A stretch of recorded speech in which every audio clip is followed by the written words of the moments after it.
दोन एनसीपी एकत्र यावी या दादांची इच्छा होती आणि आमची इच्छा होती. अजित दादा जयंत पाटील यांची विलीनीकरणावर चर्चा झाली होती. मात्र आता या चर्चेला खंड पडले असं शरद पवार म्हणाले. अजितदादा हे राष्ट्रवादीचे सर्व सर्वा होते. ते जे निर्णय घेतील त्याच्यावर कुणाचीही ताकद त्यांना क्रॉस करण्याची नव्हती, कोणत्याही नेत्याची नव्हती.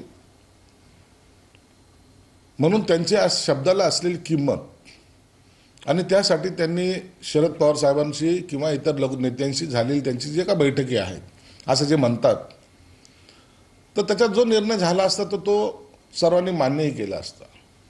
परंतु आता मला वाटतं परिस्थिती बदललेली आहे. आता सामूहिक निर्णयाचे एक वारं, नवीन वारं या राजकारणामध्ये चालेल. म्हणून कदाचित शरद पवार साहेबांनी आता याच्यात खंड पडेल अशी शंका व्यक्त केलेली.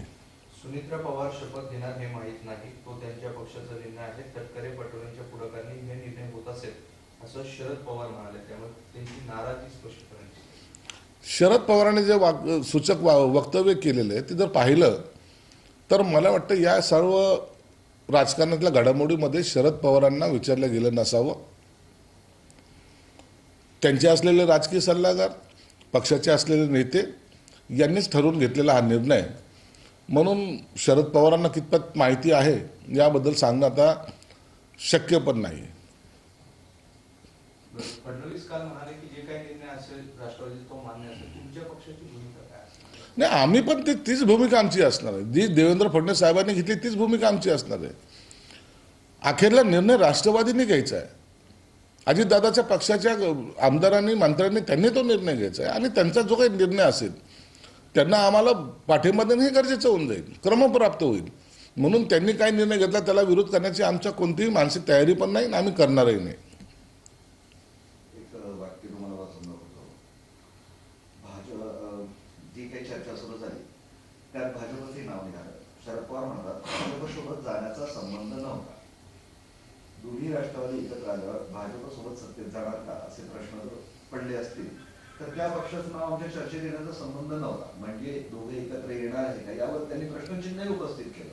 मग आयला अजित पवार बाहेर जाणार किंवा शरद पवार आत जाणार, भाजपचा संबंध नव्हता असं म्हणतात. राष्ट्रवादीचं, दोन्ही राष्ट्रवादीचं एकत्रित यायची ही पहिली त्यांची भूमिका होती.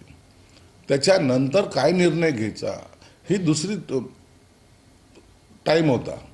म्हणून पहिले एकत्र यायचं का ह्याच्यावर चर्चा घडलेल्या आहेत. परंतु मला असं वाटतं की त्यात भाजपचा संबंध असण्याचं काही कारण नाही. परंतु एकंदरीत जर ते एकत्र आले असते तर निश्चित ते NDA सरकारमध्ये आले असते, महाराष्ट्रामध्ये महायुतीमध्ये त्यांनी आले असते आणि त्याच पद्धतीचं राजकारण पुढे चाललं असतं.